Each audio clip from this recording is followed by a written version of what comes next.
Alright, so here we go. We're going to be uniforming all these meshes together.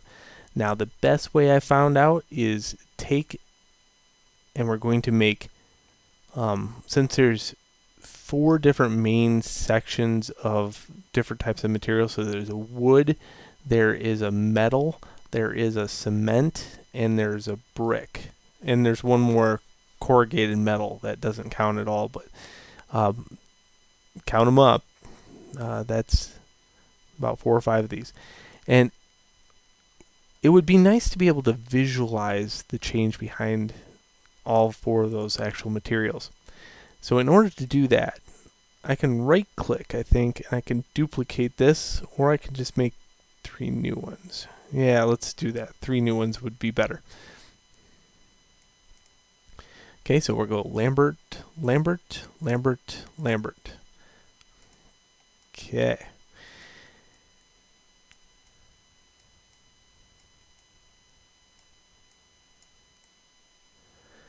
Now, we only have one texture, that's the gray and white.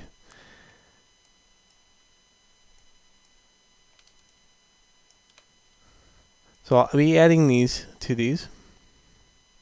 So we'll go color.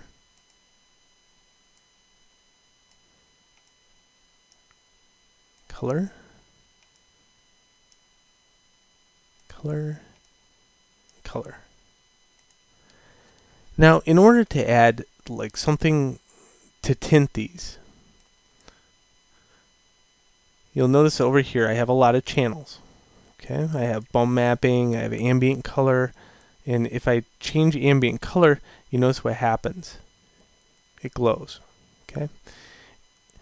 Now I could do that to incandescent, but ambient allows for the texture to actually show through still. There are other channels. There's a great deal of these. But I think to keep it very simplistic, we're going to be using the ambient color and just creating 4 different colors. So let's click on the ambient color and we'll assign this one red, this one blue,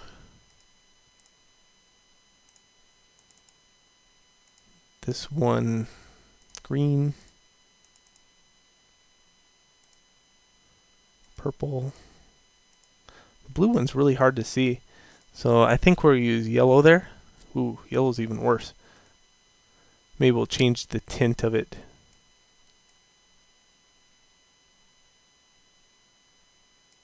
Alrighty then. And then we'll have to pick out one more color.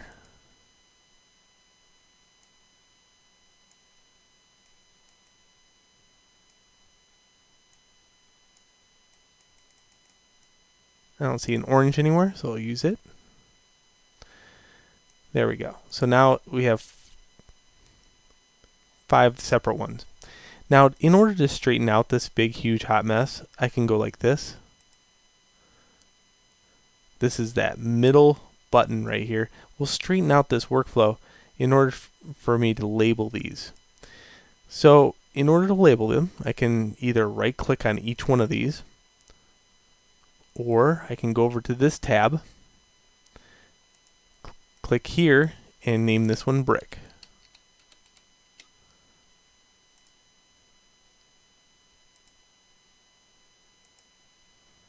And that won't work. So right click on here, rename it brick.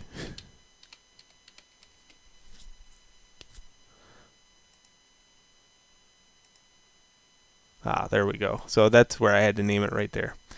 So this is the button right there. This one's going to be called wood.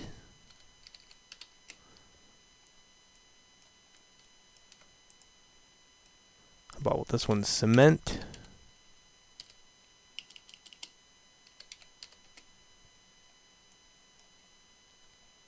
This one's metal.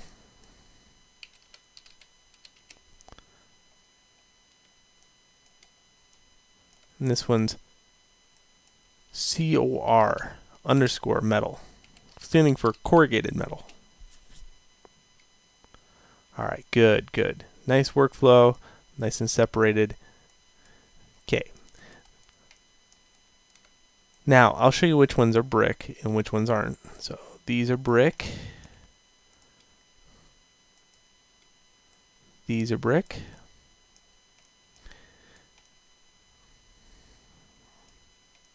Okay, so separate your meshes out. This one's going to be a metal. That one's a brick.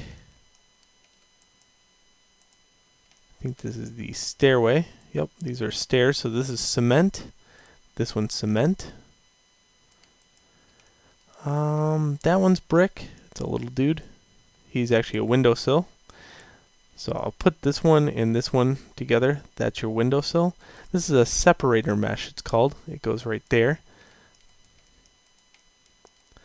This is a wooden plank. It's wood, so I'll put it in the wood pile. This one is going to be not used, but I'm going to treat it as metal. So I'm going to add it to the metal pile. These are all metal objects. This is in the wooden pile and kind of the metal at the same time because it has two different materials. So there's my chunks. Some brick, metal, wood, cement. And I'll just do a fly in here just so you can see these from all angles. So here's my cement ones. The wooden ones. The metal one. This is corrugated metal, so I'll put that one over there. And then the brick ones. Alright, cool. So now I could just highlight all these. Go to material, find brick, right click on it, and assign material to selection. Now, why doesn't it show red? Well, it doesn't show red until I go into high quality rendering. So that's really nice to be able to switch back and forth, and that's why I use the ambient channel. I can turn it on and off because it could get annoying. Alright, so let's attach these to metal. So I highlight all the ones that are metal and go to metal. This one's a corrugated metal, so corrugated metal. And these are the wooden ones.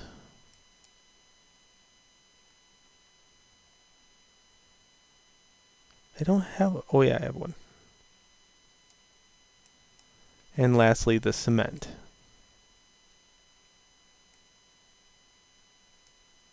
Okay, so let's take a look at that in the high quality rendering.